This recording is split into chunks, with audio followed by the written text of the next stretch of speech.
الحمد لله نحمده ونستعينه ونستغفره ونؤمن به ونتوكل عليه ونعوذ بالله من شرور أنفسنا ومن سيئات أعمالنا من يهده الله فلا مضل له ومن يضلل فلا هادي له ونشهد أن لا إله إلا الله وحده لا شريك له ونشهد أن سيدنا ومولانا محمدا عبده ورسوله نحمده ونصلي ونسلم على حبيبه الكريم أعوذ بالله من الشيطان الرجيم بسم الله الرحمن الرحيم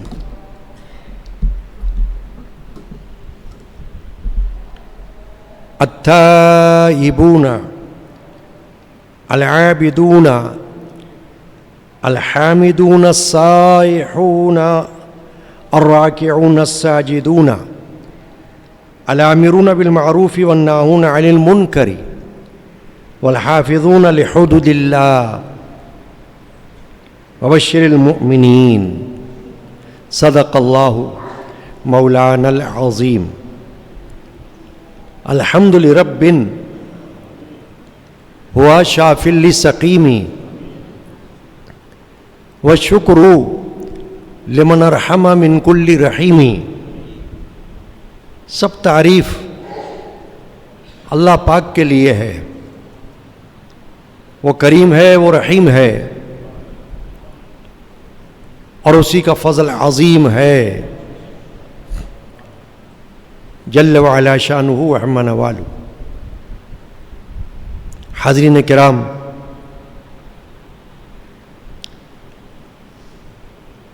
ماہ شوال کی پہلی تاریخ اور عید الفطر کا مبارک دن ہے. عالم اسلام کے لیے خیر و برکت کا باعث اور خوشی کا سبب ہے، اور عالم اسلام میں مسلمانوں کو جو خوشیاں اللہ تبارک و تعالیٰ دیتا ہے تو اس کے شکریے میں اللہ کی بندگی یعنی اللہ کی عبادت کی طرف توجہ کرنا ضروری ہے، تاکہ یہ معلوم ہو جائے کہ اللہ پاک ہمیں جو چھوٹی بڑی خوشی نصیب فرمائے اس میں ہمیں اللہ کا شکر ادا کرنا ہے.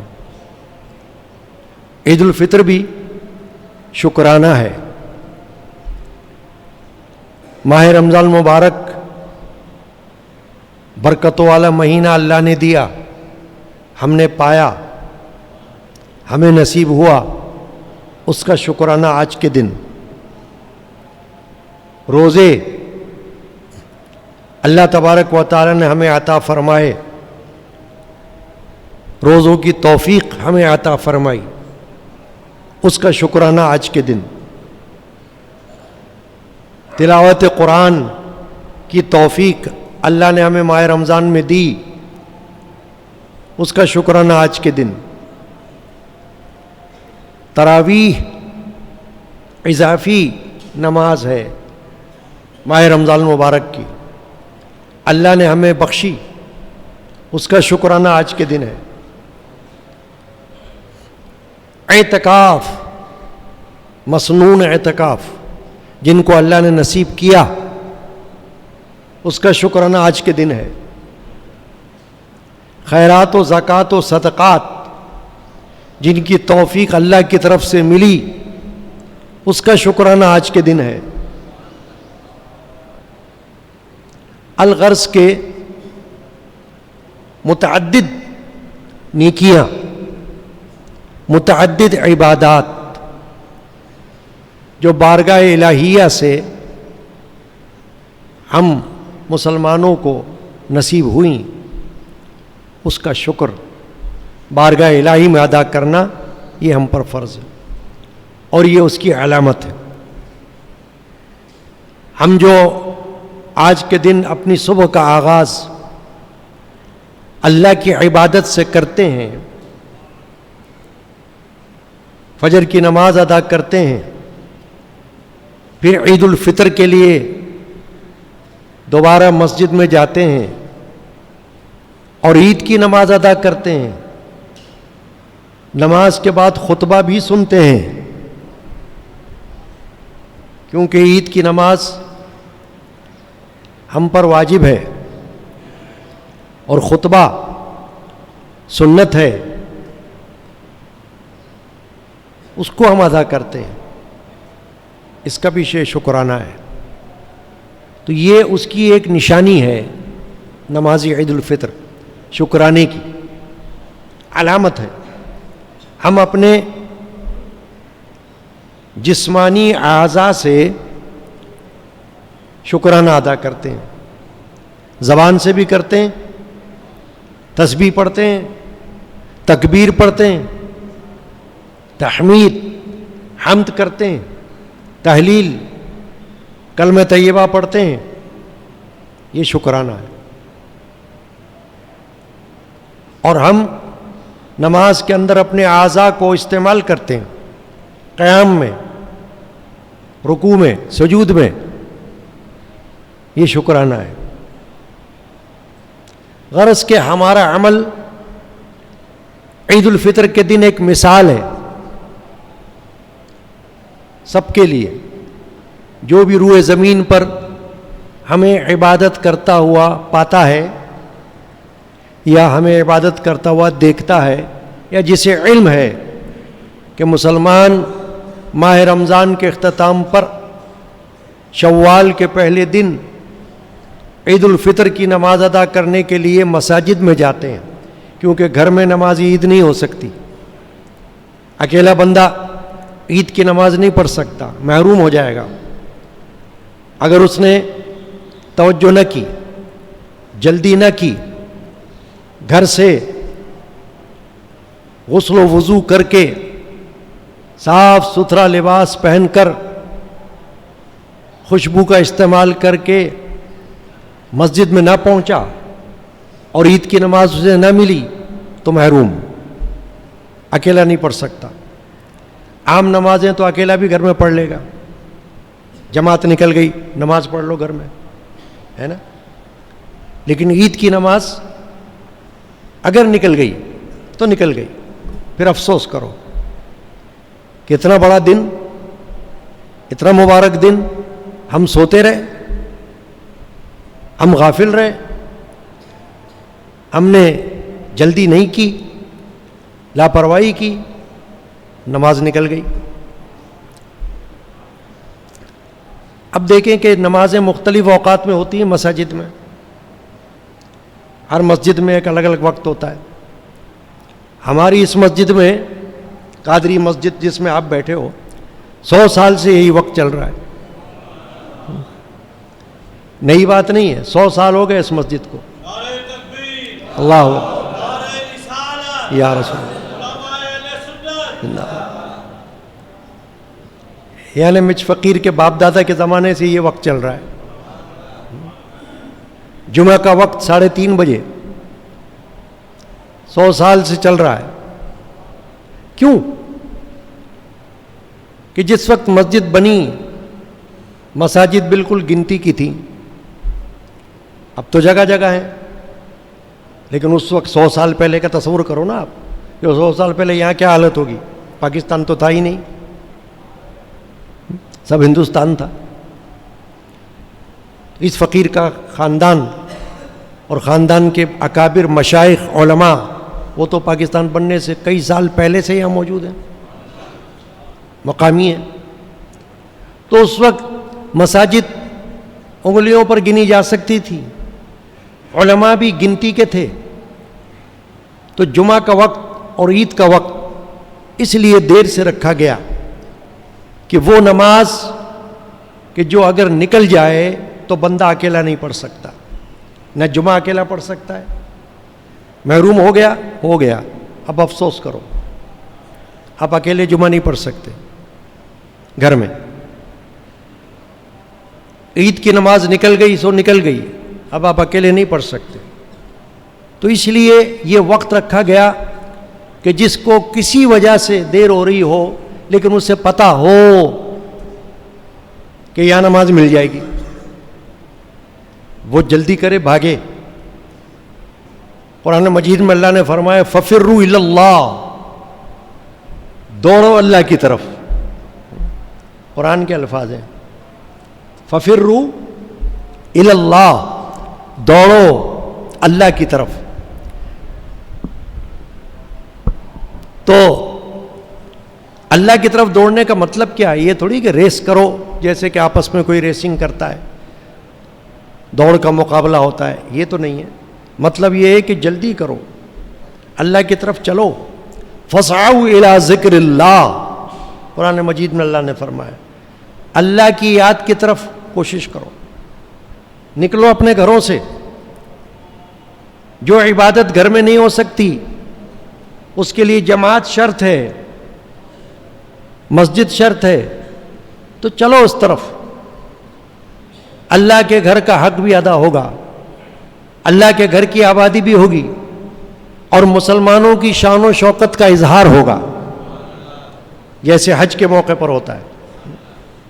دنیا بھر سے مسلمان ایک طرح کے لباس میں ایک طرح کی عبادت کرتے ہوئے نظر آتے ہیں. تو کیا ہوتا ہے؟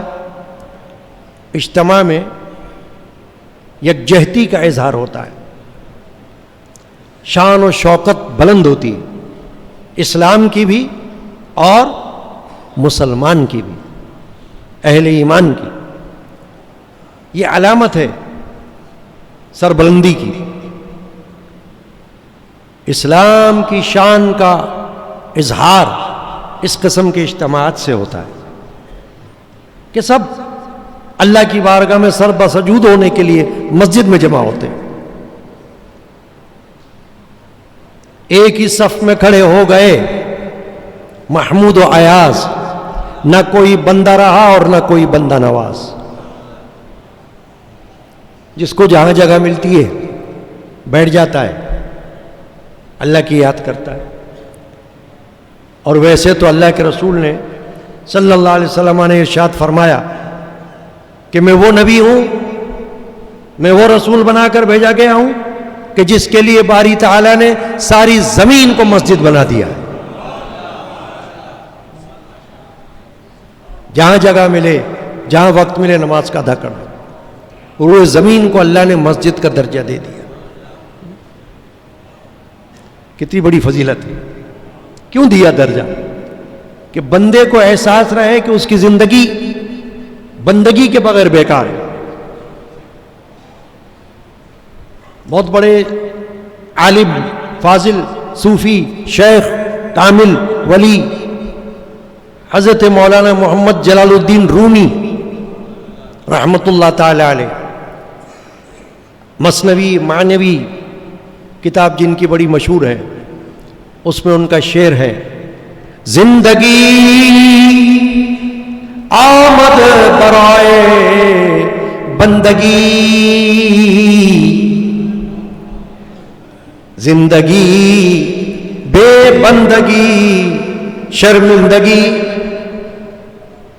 دیکھا کیا فرمایا؟ زندگی بندگی کے لیے آئی, زندگی آمد برائے بندگی. زندگی میں سے بندگی کو نکال دو تو بندے کی کوئی اہمیت نہیں. مسلمان کی زندگی میں سے بندگی کو اگر نکال دیا جائے تو بندہ ایک کوڑی کا بھی نہیں, چاہے کتنا ہی بڑا عہدیدار ہو, کتنا ہی بڑا مالدار ہو, کتنا ہی بڑا سرمایہ دار ہو, دنیا میں کتنا بڑا عزت دار ہو, اللہ کے نزدیک ایک پائی کی عزت نہیں اس کی. کیوں؟ کہ بندگی نکل گئی نا بیچ میں سے. غریب ہو یا امیر, مرد ہو یا عورت, بندگی بندگی بندگی, عبادت عبادت عبادت. یہی تو فرق ہے غیر مسلم میں اور مسلم میں، کہ آپ مسلم کی عبادات دیکھ لو اور غیر مسلموں کی دیکھ لو، فرق صاف ظاہر ہو جائے گا۔ مسلمان کی پوری زندگی عبادت سے تعبیر ہے، قدم قدم پر بندگی ہے، ایک دن میں 5 مرتبہ عبادت نماز، یہ صرف اسلام کی خاصیت ہے جس پر مسلمان کو فخر ہونا چاہیے۔ ایک دن میں یعنی روزانہ 5 بار حی علی الصلاۃ، حی علی الفلاح، یہ خصوصیات دین اسلام کی ہے، یہ خصوصیات مسلمان کی ہے کہ اسے پکارا جا رہا ہے، اسے بلایا جا رہا ہے، آؤ نماز کی طرف۔ تو نماز کیا ہے؟ بندگی ہے، عبادت ہے۔ آؤ نماز کی طرف، آؤ فلاح کی طرف، کہ فلاح اس میں ہے، فلاحی کام، فلاحی امر یہ ہے، اس کے بغیر نہیں ہے۔ فلاح کی طرف آؤ، بھلائی کی طرف آؤ، بہتری کی طرف آؤ، اللہ کی راہ میں جان بھی دو، اللہ کی راہ میں مال بھی دو۔ یعنی اللہ تعالیٰ تم سے جس طرح کی عبادت چاہتا ہے اس میں بدنی عبادت اور مالی عبادت دونوں شامل ہیں۔ کوئی انکار نہیں کر سکتا، جاہل ہوگا جو انکار کرے گا، عالم ہو یا جاہل، جب تک اس پر عمل پیرا نہ ہو کچھ بھی نہیں۔ جان کی عبادت، جسمانی عبادت، بدنی عبادت جس کے لیے ہم یہاں بیٹھے ہیں، اور مالی عبادت کہ اللہ کے دیے ہوئے مال میں سے اللہ کے راستے میں خرچ کرنے کے لیے تیار ہو جاؤ، اسے بھی عبادت سمجھو، تاکہ کوئی بندہ یہ نہ کہے کہ میں تو نمازیں تو پڑھ رہا ہوں، 5 وقت مسجد میں جا کر جماعت کے ساتھ نماز پڑھتا ہوں، ہر ماہ رمضان میں پورا مہینہ روزہ رکھتا ہوں، روز قرآن کی تلاوت کرتا ہوں، مگر اللہ کی راہ میں خرچ نہیں کرتا، تو ابھی مکمل نہیں ہے عبادت، اللہ کو قبول نہیں۔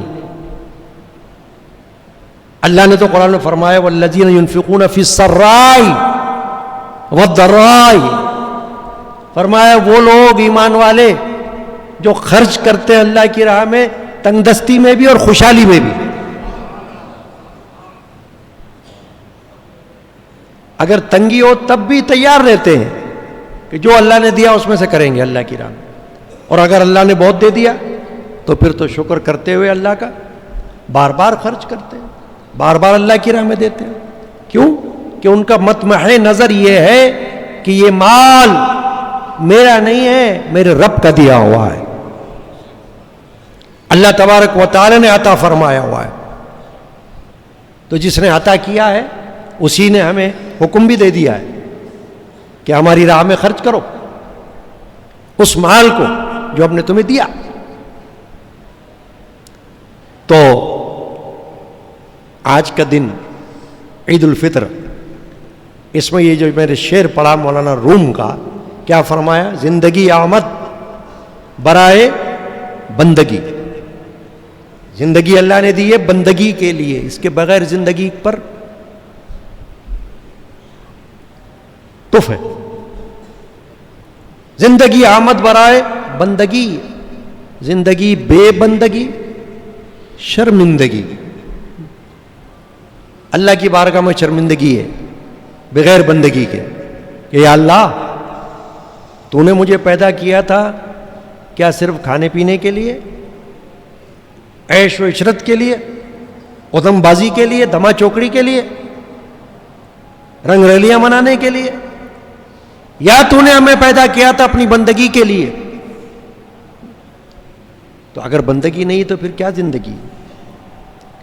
تو اللہ تعالیٰ کی بارگاہ میں دنیا کے کام کاج کے ساتھ ساتھ، روزگار کے ساتھ ساتھ نوکری کے ساتھ ساتھ، کاروبار کے ساتھ ساتھ اللہ کی عبادت، ذکر اللہ، اللہ کا ذکر.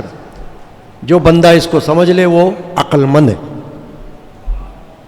جو بندہ اس پر قائم ہو جائے وہ دانشور ہے، ورنہ جاہل ہے.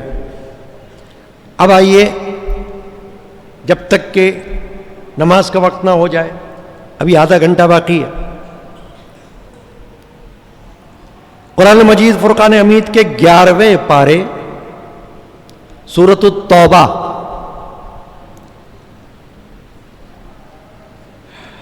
اس کی میں نے آیت نمبر 112 کی تلاوت کا شرف حاصل کیا ہے. بہت شاندار آیت کریمہ ہے، فضائل ہے اہل ایمان کے، خوبیاں ہیں ایمان والوں کی، وہ مرد ہوں یا عورتیں، بچے ہوں یا بڑے، جوان ہوں یا بوڑھے. اللہ نے ان کی صفات بیان کی، مومنین کی صفات، اہل ایمان کی صفات، ایک نہیں 9 صفات صرف ایک آیت میں اللہ نے بیان کی.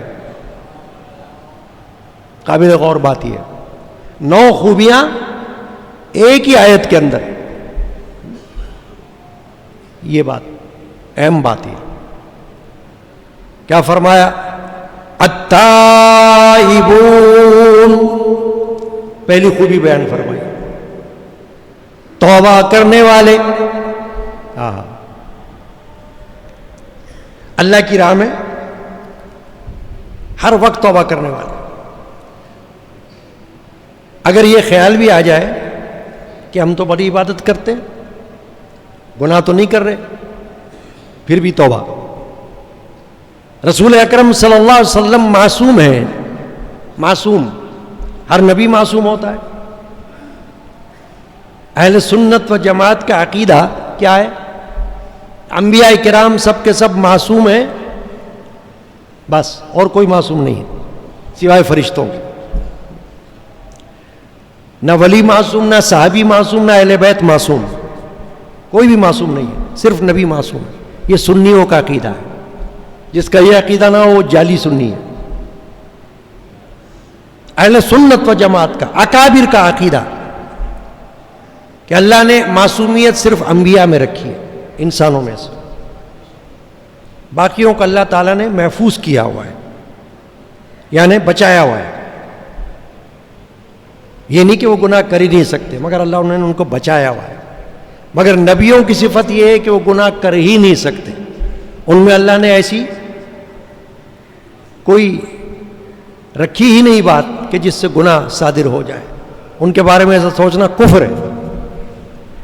مگر میں کیا بتا رہا ہوں کہ رسول اللہ صلی اللہ علیہ وسلم نے حدیث میں فرمایا، میں دن میں 100 بار استغفار کرتا ہوں، تاکہ کوئی یہ نہ سمجھے کہ استغفار صرف گناہوں کی وجہ سے ہی ہو سکتی ہے، ورنہ نہیں ہو سکتی. استغفار تو ایک تسبیح ہے اللہ کی، یوں سمجھ لو، بہت بڑی فضیلت ہے اس کی.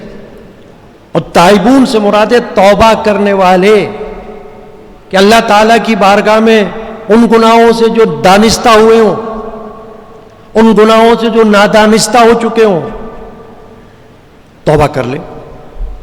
اور توبہ کا مطلب یہ ہے کہ نادم ہو جائیں، شرمندہ ہو جائے بارگاہ الہی میں کہ یا اللہ یہ گناہ ہم سے واقع ہو گیا، چاہے تیرے حق میں ہوا یعنی حقوق اللہ میں، یا حقوق العباد میں ہوا. کیونکہ 2 طرح کے حقوق چلتے ہیں نا دین اسلام میں، آپ کے علم میں.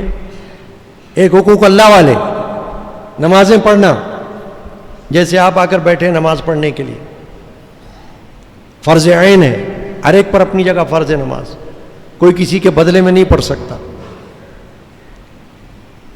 روزہ رکھنا حقوق اللہ میں سے، حج کرنا حقوق اللہ میں سے، عمرہ کرنا حقوق اللہ میں سے، تلاوت قرآن حقوق اللہ میں سے. یہ تو حقوق اللہ ہے. مگر حقوق العباد، بندوں کے حقوق، تو گناہ تو دونوں طریقوں سے ہو سکتے ہیں.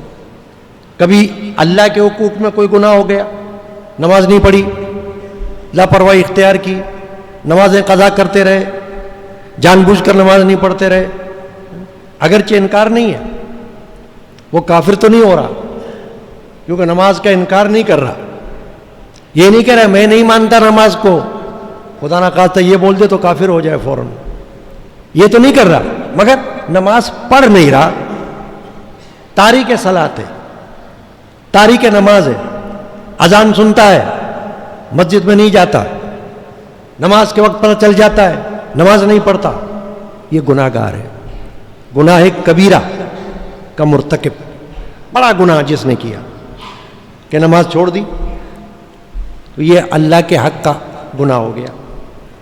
اور بندوں کے حقوق تو بہت سارے، مگر بڑی اہم بات کیا ہے سمجھنے والی کہ حقوق اللہ کی معافی تو اللہ ہے معاف کرنے والا، خود بندے کی معافی کی ضرورت نہیں ہے اس میں، اللہ کا حق تم نے مارا، اللہ معاف کرنے والا ہے، لیکن اگر تم نے بندے کا حق مارا تو اللہ کے رسول فرماتے ہیں اللہ نہیں معاف فرمائے گا، بندے سے معافی مانگنی پڑے گی۔ زندگی میں معافی مانگ سکتے ہو تو مانگ لو، نہیں مانگی تھی، بندہ فوت ہو گیا ہے، قبر معلوم ہے تو قبر پہ جا کے کھڑے ہو جاؤ اور کہو معاف کرنا مجھ کو اللہ کے واسطے، روز قیامت میرا گلا نہیں پکڑنا، قیامت کے دن مجھ سے کوئی مواخذہ نہ کرنا، مجھ کو معاف کر دو۔ اور اگر نہ قبر پتہ، نہ گھر پتہ، نہ بندہ دنیا میں موجود، تو جتنا ہو سکے استغفار کرتے رہو، یہ سمجھ کر، یہ سوچ کر کہ یا اللہ مجھ سے فلاں کا جو حق ختم ہو گیا یا فلاں کا حق میں نے مار لیا تھا، مجھے معاف فرما دے اور اس سے بھی مجھے معافی دلوا دے، میری توبہ کو قبول فرما دے۔ تو پہلی خوبی جو اللہ نے بیان فرمائی ایمان والوں کی یہ فرمائی التائبون، توبہ کرنے والے، بارگاہ الہی میں خلوص دل کے ساتھ توبہ، نہ دکھاوے کے لیے، نہ موز و نمائش کے لیے، بلکہ اللہ کی بارگاہ میں توبہ کریں، گڑ گڑا کر، فریاد کر کے، رسمی نہ دعا ہونی چاہیے نہ رسمی توبہ، ان دونوں کا کوئی مقام نہیں۔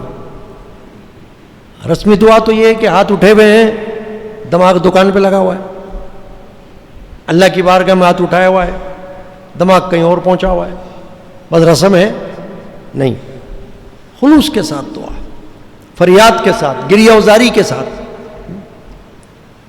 جز خشوع و بندگی و استرار اندری حضرت ندارد اعتبار۔ مولانا روم فرما رہے ہیں کہ سوائے خشوع خضوع کے تمہاری خلوص نیت کے اور تمہارے ادب و احترام کے کسی چیز کا اعتبار نہیں اللہ کی بارگاہ میں۔ تمہارے کپڑوں کو نہیں دیکھ رہا اللہ کہ تم نے نئے کپڑے پہنے ہوئے ہیں، خوشبو کو نہیں دیکھ رہا اللہ کہ تم نے خوشبو لگائی ہوئی ہے، تمہاری شکلوں کو نہیں دیکھ رہا اللہ کہ تم کتنے خوبصورت ہو، تمہارے رنگ کو نہیں دیکھ رہا اللہ، تمہارے دل کو دیکھ رہا ہے، تمہارے اس قلب کو دیکھ رہا ہے جو تم لے کر اللہ کی بارگاہ میں آئے ہو، قلب۔ اسی لیے تو دیکھیں نا نیت شرط رکھی، نیت، اور نیت کا تعلق کہاں سے ہوتا ہے؟ قلب سے۔ زبان سے کوئی نیت نہ کرے کوئی مسئلہ نہیں، ابھی آپ نماز پڑھیں گے، زبان سے بھی نیت کر لیتے ہیں لوگ، 2 رکعت فلاں فلاں فلاں نماز واسطے اللہ کے، منہ کعبہ شریف کی طرف، پیچھے امام کے، یہ زبان سے پڑھ لی۔ لیکن اگر کوئی زبان سے نہ پڑھے، صرف دل میں نیت کر لے کافی ہے۔ حضور اکرم صلی اللہ علیہ وسلم سے یہی ثابت ہے، زبان سے ثابت نہیں، حضور سے، دل سے ثابت ہے۔ کیوں؟ کہ بارگاہ الہی میں تمہاری شکل و صورت کو نہیں دیکھا جا رہا، تمہارے دل کو دیکھا جا رہا ہے، تمہاری نیت کو دیکھا جا رہا ہے۔ نیت نیک تو منزل آسان، بد نیتی کو اللہ قبول نہیں کر رہا، اللہ تو تمہاری خلوص نیت کو قبول کر رہا ہے۔ انما الاعمال بالنیات، یہ حدیث پاک میں آیا ہے۔ محدثین نے اپنے اپنی کتابوں کی ابتدا اس حدیث سے کی. بخاری شریف کی کتاب میں یہ حدیث سب سے پہلے آتی ہے، یا مسلم شریف میں سب سے پہلے آتی. کیا؟ انما الاعمال بالنیات، اعمال کا دار و مدار نیتوں پر ہے. جیسی نیت ویسی مراد، جیسی روح ویسے فرشتے. تو جو خالص نیت لے کر بارگاہ الہی میں آ کر بیٹھا ہوگا اللہ تعالیٰ اس کو پسند فرما رہا ہے. التائبون، پہلی صفت کیا فرمائی؟ توبہ کرنے والے، اللہ کی بارگاہ میں اپنے گناہوں سے سابقہ، موجودہ، چھوٹے بڑے، صغیرہ کبیرہ، کھلے چھپے، حقوق اللہ کے گناہ، حقوق العباد والے گناہ جو بھی ہوں، سب سے توبہ کرنے والے. استغفر اللہ ربی من کل ذنب وخطیئۃ واتوب الیہ. توبہ کرنے والے، رات دن توبہ کرنے والے، ہے نا. استغفار بہترین وظیفہ ہے. مسائل مشکلات کے حل کا بھی لیے بہترین وظیفہ ہے، اور گناہوں سے توبہ کے لیے بہترین وظیفہ ہے استغفار. تو پہلی صفت کیا؟ تائبون، التائبون. دوسری کیا فرمایا اللہ نے صفت؟ العابدون، عبادت کرنے والے. جیسے ہم بیٹھے ہیں یہاں پر، اس کو کیا کہیں گے ہم؟ عبادت نا. کیا کرنے بیٹھے؟ عبادت اللہ کی بارگاہ میں. التائبون العابدون، توبہ کرنے والے بھی اور عبادت کرنے والے بھی. عبادت میں ساری عبادتیں آ جاتی، چھوٹی بڑی، کھلی چھپی، اجتماعی، انفرادی.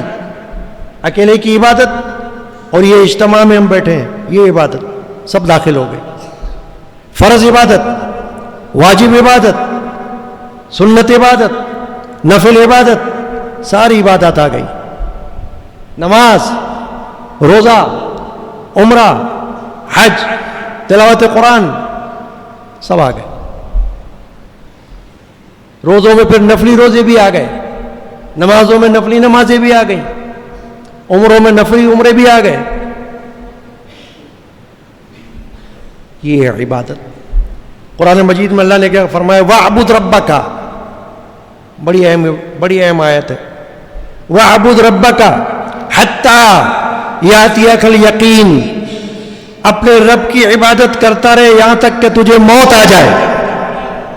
یقین کا معنی موت، کہ تو یقین کو پہنچ جائے، اپنی آنکھوں سے دیکھ لے کہ آخرت کیا چیز ہے. اس وقت تک عبادت کرتا رہے، ایک دن کی نہیں. یہ نہیں کہ سال میں ایک بار عید میں آ گئے نماز پڑھنے کے لیے، اس کے بعد سارا سال چھٹی. ماہ رمضان میں آ گئے نمازیں پڑھنے، سارا سال چھٹی. یہ عبادت تھوڑی ہے. عبادت تو وہ ہے کہ جو قائم کرنی ہے. اقیم الصلاۃ اللہ نے فرمایا، نماز پڑھو نہیں، فرمایا نماز قائم کرو. قائم کرنے کا مطلب یہی ہے، قائم رکھو، استقامت کرو، اس کو مضبوطی سے پکڑو نماز کو، ہے نا. ایک دن کی نہیں، 2 دن کی نہیں، 100 دن کی نہیں. کب تک پڑھو؟ وَاعْبُدْ رَبَّكَ حَتَّى يَأْتِيَكَ الْيَقِينُ، عبادت کر اپنے رب کی یہاں تک کہ تجھے موت آ جائے. ایسے عبادت گزار. اور پھر مثالیں لو اکابر سے. نبیوں کی عبادتوں کا حال کتابوں میں پڑھو. اللہ کے رسول صلی اللہ علیہ وسلم کی عبادت یہ تھی کہ پیر مبارک پر ورم آتے، ورم ورم ورم، سویلنگ. ام المؤمنین حضرت عائشہ صدیقہ رضی اللہ تعالیٰ سوال کیا، یا رسول اللہ آپ تو معصوم ہیں، آپ تو اللہ کے نبی ہیں، اللہ کے رسول ہیں، آپ اتنی محنت کرتے ہیں عبادت میں. حضور نے فرمایا عائشہ کیا میں اللہ کا شکر گزار نہ بنوں؟ یہ شکریہ ہے اللہ کا، جتنا بھی ہو رہا ہے کم ہے. تو ہر بندہ جو عبادت کرے ساتھ میں دل میں یہ تصور بھی لائے کہ یہ کم ہے. جہاں اس نے سمجھ لیا بہت ہے، سمجھنا شیطان آ گیا بیچ میں. شیطان وسوسہ ڈالتا ہے، ارے بہت پڑھ لی نا، 5 وقت کی تو نماز پڑھ لی تم نے، اور کیا کرو گے ابھی؟ پورے روزے تو رکھ لیے تم نے ماہ رمضان کے، اور عبادت کیا کرنی ہے تم کو؟ پورا مہینہ تم نے قرآن پڑھا، دبا دب قرآن، اور کیا عبادت کرو گے تم؟ بتاؤ. کتنے تو تم نے عمرے کر لیے, حج بھی تم نے بہت کر لیے, اور کیا عبادت کرو گے؟ بولو نہیں کچھ بھی نہیں. یہ بولو کہ میں نے تو اللہ کا کیا حق ادا کیا, میں کیا کر سکتا ہوں؟ یہ زندگی جو اللہ نے بخشی ہے, قدم قدم پر سجدے کروں تو بھی حق ادا نہیں ہو سکتا. اندر سے آواز یہ آنی چاہیے. اب تیسری صفت کیا بیان فرمائی؟ دو صفات تو سن لیا آپ نے, التائبون العابدون, پھر فرما رہے اللہ الحامدون. دیکھا آپ, بس نہیں, ابھی فرمایا یہ بھی عبادت ہے کہ حمد کرتے رہو, اللہ کی تعریف کرتے رہو. الحمدللہ رب العالمین, یہ حمد. قرآن پاک شروع اسی سے ہو رہا ہے نا, سورۃ الفاتحہ سے, الحمدللہ رب العالمین.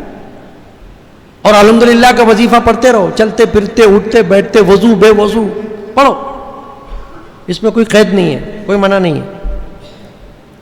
جتنا ہو سکے اس کو کہتے تحمید. تحمید حمد اللہ کی, تمام تر حمد کا مستحق اللہ ہے. جس چیز کی جو تعریف کی جاتی ہے نا دنیا میں, اس کے پیچھے اللہ ہی کی تعریف ہوتی ہے, کیونکہ اس کا توفیق کس نے دی؟ اللہ نے. اگر کوئی اچھی چیز بنی ہوئی ہم دیکھتے ہیں, تعریف کرتے ہیں ماشاءاللہ بہت اچھی ہے, تو بھائی وہ چیز بننے کی توفیق کس نے دی؟ اللہ نے. وہ بنائی کس نے؟ اللہ نے. یوں تو تمام تر تعریف جاتی کہاں ہے؟ اللہ کی طرف. اگر اللہ کی تعریف نہیں تو پھر کیا ہے؟ تیسری صفت کیا بیان ہوئی؟ الحامدون. اب ہم جو ہے اللہ کی, اس کے بارے میں بڑا نازک مسئلہ ہے. نازک مسئلہ یہ ہے کہ ہر حال میں اللہ کی تعریف. یہ نہیں کہ جب کوئی مصیبت آئے تو اللہ کو یاد کرے, کوئی پریشانی ہو تو اللہ کو یاد کرے, اور جب اللہ تعالیٰ وہ پریشانی ٹال دے تو بے فکر ہو جائے, بے پرواہ ہو جائے, غافل ہو جائے. یہ تعریف نہیں ہے اللہ کی.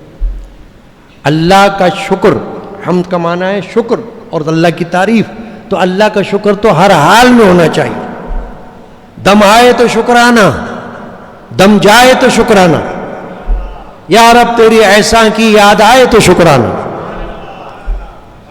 تندرستی ہو تو بھی تعریف, خوشحالی ہو تو بھی تعریف, بیماری ہو تو بھی تعریف, صحت مندی ہو تو بھی تعریف. سمجھ گئے؟ ہر حال میں شکر اللہ کا, وہ ہے بندہ شکر والا. اس پر یہ تعریف صادق آئے گی حامدون والی. حامدون کا مصداق کون ہوگا؟ وہ بندہ جو ہر حال میں اللہ کا شکر کرتا رہے. یا اللہ میں تو تیری بارگاہ میں راضی ہوں, بیماری آ گئی تو میں کیا کر سکتا ہوں؟ علاج کروں گا, دوا کروں گا تیرے حکم سے, تیری دی ہوئی توفیق سے, اور دعا کروں گا, مگر شفا دینے والا تو تو ہے. میں تو ہر حال میں تیرے رضا میں راضی ہوں اور تیرا شکر ادا کرتا ہوں. تو تیسری صفت ہوئی حامدون. اور چوتھی کیا بیان فرمائی؟ السائحون. سائحون کا معنی روزے والے. ابھی روزے گزرے نا. سائمون کا معنی بھی روزے دار ہے, اور سائحون کا معنی بھی روزے دار, کہ اللہ کی بارگاہ میں روزے رکھنے والے. اس کو کوئی اپنے لیے سزا سمجھنے والے نہیں, کوئی ٹیکس سمجھنے والے نہیں, کوئی جرمانہ سمجھنے والے نہیں, بلکہ یہ سمجھے کہ یہ بھی اللہ کی طرف سے ہمارے لیے بخشش کا ایک ذریعہ ہے. ہمارے گناہ بخشے جائیں گے, اور روزے کی حالت میں ہم کو بہت فائدے ملیں گے, طبی فائدے بھی ملیں گے میڈیکلی, اور جسمانی فائدے ملیں گے, اور روحانی فائدے بھی ملیں گے. انسان کا نفس پاکیزہ ہوگا, روح پاک ہو جائے گی, خیالات پاکیزہ ہو جائیں گے. اب دیکھیں نا روزے کی حالت میں بندہ کوشش کیا کرتا ہے؟ کوئی گناہ نہ ہو, نہ چھوٹا ہو نہ بڑا, نہ کھلا ہو نہ چھپا, نہ اللہ کے بارگاہ میں کوئی گناہ ہو اللہ کے حق میں, نہ بندے کے حق میں کوئی گناہ ہو, تبھی تو روزہ ہے. حضور اکرم صلی اللہ علیہ وسلم نے فرمایا کہ جس روزے دار کو یہ نہیں پتا تو صرف بھوکا پیاسا رہنا اس کا وہ روزہ نہیں ہے. حضور فرماتے اللہ کو اس کے روزے کی ضرورت نہیں ہے. یہ تو فاقہ ہو گیا نا خالی. کیا آپ نے کھانا پینا تو چھوڑ دیا؟ نہیں. تو صفت کیا بیان فرمائی؟ سائحون اللہ نے, کہ مومنین اہل ایمان والے وہ ہیں کہ روزہ رکھنے والے. اور روزہ دو طرح کا ہے, ایک حقیقی طلوع فجر سے لے کر غروب آفتاب تک کھانے پینے سے رک جاؤ، نفسانی خواہشات ازدواجی تعلقات سے رک جاؤ روزے کی حالت میں. یہی ہے نا، یہ حقیقی روزہ ہے. اور حکمی روزہ کیا ہے کہ اپنے پورے وجود کو روزے والا بنا لو.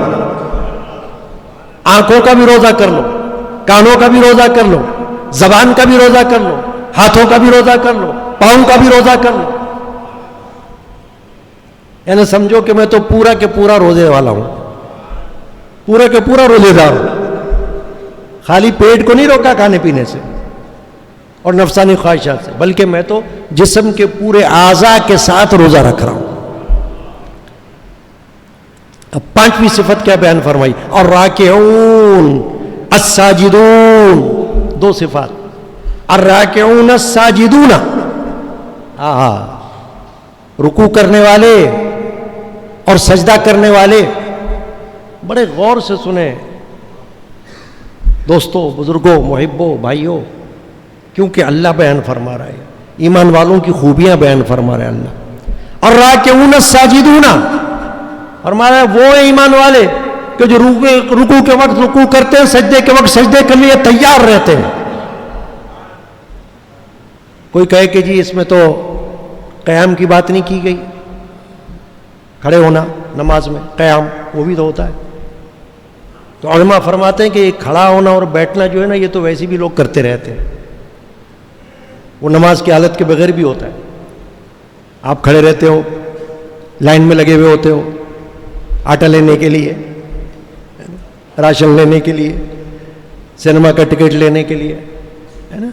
تو یہ تو کھڑے رہنا تو مختلف امور میں ہوتا ہے بندوں کا، اور بیٹھے رہنا بھی ہوتا ہے، نکڑ پہ بیٹھے ہوئے ہیں گپ شپ کر رہے ہیں. تو بیٹھنا اٹھنا یہ مسئلہ نہیں ہے. اللہ فرما رہا ہے الراکعون الساجدون. میں تو ایمان والا ان کو کہہ رہا ہوں، اللہ فرماتا ہے جو میری بارگاہ میں رکوع بھی کر رہے ہیں، سجدے بھی کر رہے ہیں، کیونکہ رکوع سجدہ نماز میں ہوتا ہے. تو رکوع کی حالت بندگی کی حالت ہے، کھڑا ہونا بیٹھنا تو ویسے ہی ہو جاتا ہے، لیکن رکوع بندگی کی حالت ہے، اور سجدہ انتہائی بندگی کی حالت ہے. جب سجدے میں بندہ چلا گیا تو سمجھو اس نے اپنے آپ کو گرا لیا اللہ کی بارگاہ میں. یا اللہ تو رہے اور میں نہ رہوں، پھر تو یہ کیفیت ہو گئی. کیونکہ سجدہ جو ہے نا انتہائی تذلل ہے، ذلیل کر دینا اپنے آپ کو بارگاہ الہی میں. چاہے کوئی کتنا ہی بڑا ہو، اس کی ساری بڑائی ختم ہو گئی سجدہ کرتے ہوئے. اور اگر ایسا نہیں ہے تو پھر سجدہ نہیں ہے، کیونکہ سجدہ جو ہے وہ کچھ اور ہی شان رکھتا ہے نا اللہ کی بارگاہ میں. ایک سجدہ ہے تعظیمی، ایک سجدہ ہے عبودیت کا. سجدوں کی بھی ایک اقسام ہے نا، سجدہ شکر، سجدہ تلاوت، سجدہ سہو نمازوں میں کیا جاتا ہے. واجبات ترک ہو جائے تو سجدہ سہو ہوگا تو نماز درست ہوگی، ورنہ نماز خراب ہو جائے گی. سجدہ شکر، اللہ کوئی نعمت دے دے تو اللہ کا شکر ادا کرو، وہ سجدہ ہے. سجدہ تلاوت، قرآن مجید پڑھو، 114 سجدے آتے ہیں، سجدے کرو. اور ایک سجدہ عبادت کہ خالصتاً اللہ کے لیے سجدہ، غیر اللہ کے لیے سجدہ کرنا شرک ہے، عبادت کا سجدہ. اور تعظیم کا سجدہ یہ گزشتہ شریعتوں میں تھا، اور پھر اللہ تعالیٰ نے حضرت آدم علیہ السلام کو سجدہ کروایا. وَإِذْ قُلْنَا لِلْمَلَائِكَةِ اسْجُدُوا لِآدَمَ قرآن میں آیا. اللہ فرماتا ہے ہم نے فرشتوں کو حکم دیا آدم کو سجدہ کرو. تو وہ سجدہ نہ کفر ہے نہ شرک ہے، کیونکہ وہ سجدہ تعظیم کا سجدہ ہے، یعنی تکریم، عزت، ادب اس کا سجدہ ہے. مگر شریعت محمدیہ میں حضور نے اس کو منع کر دیا، حرام ہو گیا. اب سجدہ تعظیم نہ زندہ کے لیے ہو سکتا ہے نہ مردہ کے لیے، دین اسلام منع ہے. اور عبادت کا سجدہ تو ہو ہی نہیں سکتا، وہ تو کفر ہے، شرک ہے. اب یہ جو صفات بیان ہوئی یہ تو وہ ہوئی جو انسان کی ذاتی صفات ہے. کوئی رکوع کر رہا ہے اپنے لیے کر رہا ہے، کوئی سجدہ کر رہا ہے اپنے لیے کر رہا ہے، کوئی اللہ کی حمد کر رہا ہے اپنے لیے کر رہا ہے نا. روزہ رکھ رہا ہے اپنے لیے رکھ رہا ہے، توبہ کر رہا ہے اپنے لیے کر رہا ہے، عبادت کر رہا ہے اپنی کر رہا ہے. لیکن اب آگے کیا ہے؟ اللہ فرماتا ہے العامرون بالمعروف والناہون عن المنکر. اور اب کیا ہے کہ دوسروں کے حق میں بھی کوئی بھلائی کرنے والے لوگ یہ بھی ایمان والے ہیں. وہ کس طرح کہ امر بالمعروف کا حکم کرنے والے، یعنی دوسروں کو بھی بتانے والے، تبلیغ کرنے والے کہ بھائیو یہ بھلائی کا کام ہے، یہ کیا کرو. آس پڑوس کو بتانے والے، عزیز و اقارب کو بتانے والے، ایک دوسرے کو بتانے والے. بس اتنا ہی کام ہے ان کا، جبر نہیں ہے مگر بتانا ہے. تبلیغ جس کو کہتے ہیں، یہ کرو. تبلیغ کے بھی مختلف طریقے ہیں نا، تو کوئی نہ کوئی طریقہ اختیار کر لو. العامرون بالمعروف، بھلائی کے بتانے والے، والناہون عن المنکر، اور برائی سے روکنے والے، کہ جہاں برائی ہے وہاں سے خود بھی رکو، دوسروں کو بھی روکو. یہ نہیں کہ کسی کے کہنے پر برائی کر لی اور کہا وہ اس نے کہا تھا نا. ارے اس نے کہا تھا تو تیرے پاس عقل کیا گھاس کھانے گئی تھی؟ تو نے کیوں کیا اس کے بات پر عمل؟ کوئی کہے مجھے تو اس نے کہا تھا فلاں کو قتل کر دو، سپاری دے دی تھی مجھے. بے غیرت، لعنت ہے تیرے ایسے پیسے پر جو تو نے ایک پیسے پکڑ کے کسی کو ناحق قتل کیا اور کہہ رہا فلاں نے کہا تھا. ارے وہ تو جائے گا ہی جہنم میں، مگر تو بھی تو جائے گا. اب دفتروں میں کیا ہوتا ہے، کوئی فائل ہوتی نا تو کہتے ہیں جی یہ نیچے سے اوپر تک دینا ہے. کوئی شرم نہیں آ رہی؟ نیچے سے اوپر تک دینا ہے. تو جب اللہ کے پاس پہنچو گے اور نیچے سے اوپر تک آگ لگائی جائے گی پھر پتہ چلے گا تمہیں. ہاں مگر عام طور پر کرتے ہیں لوگ، سمجھتے ہی نہیں کچھ، اس بات کا کوئی اہمیت دیتے ہی نہیں کہ قرآن میں اللہ نے کیا فرمایا، والناہون عن المنکر، برائی سے روکنے والے. تو تم تو خود بھی نہیں رک رہے اور یہ کہہ رہے ہو میں تو فلاں کے ساتھ لگا ہوا ہوں. نہیں، تعاونوا علی البر والتقوی، قرآن میں اللہ نے فرمایا نیکی اور تقوی میں تعاون کرو. ولا تعاونوا علی الاثم والعدوان، گناہ میں اور حد سے نکل جانے میں کسی کی مدد نہیں کرو. بھگا دو اس کو، منع کر دو اس کو کہ بھئی یہ نہیں کر سکتا میں، مجھ کو اپنا دیکھنا ہے نا، اپنی خبر میں جانا ہے یا تمہاری خبر میں جانا ہے. مجھ کو اللہ کے پاس اپنا حساب دینا ہے، میں نہیں کر رہا. اب آخر میں اللہ نے فرمایا آخری صفت والحافظون لحدود اللہ، اور اللہ کی حدوں کو نگاہ رکھنے والے. ہاں اللہ کی حدوں کو نگاہ رکھنے والے، یعنی حدود کا خیال کرنے والے، حد سے نہ بڑھنے والے، کہ دیکھنا ہے کہ کہاں حد ہے. اللہ کے حقوق میں حد کہاں ہے اس کو کراس مت کرو، جہاں گنجائش ہے بس وہیں تک رہو. بندوں کے حقوق میں کہاں حدود ہے اس کا خیال کرو. والحافظون لحدود اللہ، اللہ کی حدوں کو جو توڑتا ہے تو سمجھو وہ اللہ کو ناراض کرتا ہے، اللہ کا اس پر غضب نازل ہوتا ہے. کیونکہ حد اللہ نے جو بنا دی نا وہ اللہ نے بنائی ہے، وہ کسی گورنمنٹ نے نہیں بنائی، کسی حکومت نے نہیں بنائی، وہ اللہ نے بنائی ہوئی ہے. اور اللہ کی حد اللہ کی حد ہے. ایک مثال دی اللہ کے رسول صلی اللہ علیہ وسلم نے، یہ عرض کر کے اختتام کرتا ہوں. حضور نے حدیث میں فرمایا کہ ہر بادشاہ کی حدود ہوتی ہیں، تو اللہ کی بھی حدود ہے. سرکار نے فرمایا صلی اللہ علیہ وسلم کہ بادشاہ کی حدود ہوتی ہے نا وہی سلطنت، کہ دیکھو یہ ہماری حدود ہے، ہماری ٹیریٹری ہے، کوئی اس کو کراس نہ کرے. حضور فرماتے اللہ کی بھی حدود ہے، اللہ کی حدوں سے بچنا، ان کو کراس نہیں کرنا ورنہ اللہ کا غضب نازل ہوگا. پھر ایک مثال اور دی حضور نے کہ ایک چرواہا اپنی بکریوں کو لے کر اگر چراتا ہو تو اس کو خیال کرنا ہوگا کہ اس کی بکریاں جو ہے کسی کی حدود میں داخل نہ ہو جائیں. مثال دی ہے نا، حد کے اندر رہیں. اگر کسی اور کی حد میں داخل ہو گئی تو گناہ گار ہو جائے گا، اس کو خیال رکھنا ہوگا. اب دیکھیے اتنی ساری صفات، کتنی صفات ہیں؟ 9 صفات میں نے اس وقت قرآن مجید میں سے بیان کی ایمان والوں کی، جو اللہ نے بیان فرمائی نا. التائبون العابدون الحامدون السائحون الراکعون الساجدون العامرون بالمعروف والناہون عن المنکر والحافظون لحدود اللہ. 9 صفات، 9 خوبیاں ایمان والوں کی. اس کا نتیجہ اللہ کیا بیان فرما رہا ہے آگے سن لیجیے آپ. وبشر المؤمنین، خوشخبری ہے ایمان والوں کو. 9 صفات بیان فرمانے کے بعد اللہ خوش کر رہا ہے ایمان والوں کو. خوش ہو جاؤ اگر تم ان صفات کے اندر داخل ہو، خوش ہو جاؤ اگر تم ان خوبیوں کے اندر داخل ہو. تمہارے اندر یہ خوبیاں موجود ہیں تو بشارت ہے تمہارے لیے، تمہارے اندر یہ صفات موجود ہے تو جنت ہے تمہارے لیے.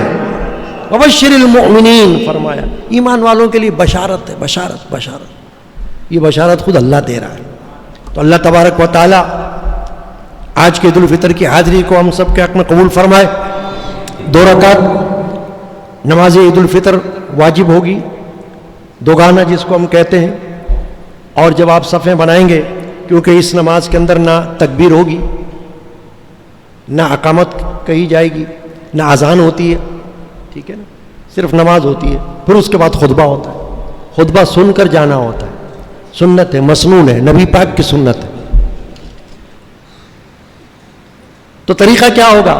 پہلی آواز اللہ اکبر کی آتی ہے، ہاتھ باندھ لے اٹھا کر، زیر ناف اور ثنا پڑھیں، سبحانک اللہم وبحمدک وتبارک اسمک وتعالی جدک ولا الہ غیرک. یہ ہو گیا. پھر 2 آوازیں آئیں گی، اللہ اکبر، ہاتھ اٹھائے چھوڑ دیں، اللہ اکبر، ہاتھ اٹھائے چھوڑ دیں، پھر اللہ اکبر، ہاتھ باندھ لیں. چوتھی آواز میں تلاوت ہوگی، قرأت ہوگی اور رکوع ہوگا. پھر دوسری رکعت میں تلاوت ہوگی اور اس کے بعد 3 بار اللہ اکبر کہہ کر ہاتھ اٹھاؤ چھوڑو، ہاتھ اٹھاؤ چھوڑو، ہاتھ اٹھاؤ چھوڑو. پھر چوتھی آواز جو ہوگی اللہ اکبر کی، اس میں رکوع، التحیات، سلام اور پھر خطبہ. اللہ تبارک و تعالی ہم سب کو آج کی حاضری مبارک فرمائے، عید الفطر مبارک فرمائے، اس کی خیر برکتیں عطا فرمائے، اس کی عبادت قبول فرمائے، اور ماہ رمضان میں جو کچھ عبادتیں ہوئی اللہ وہ بھی قبول فرمائے. تمام حضرات کھڑے ہو کر صفیں درست فرما لیں.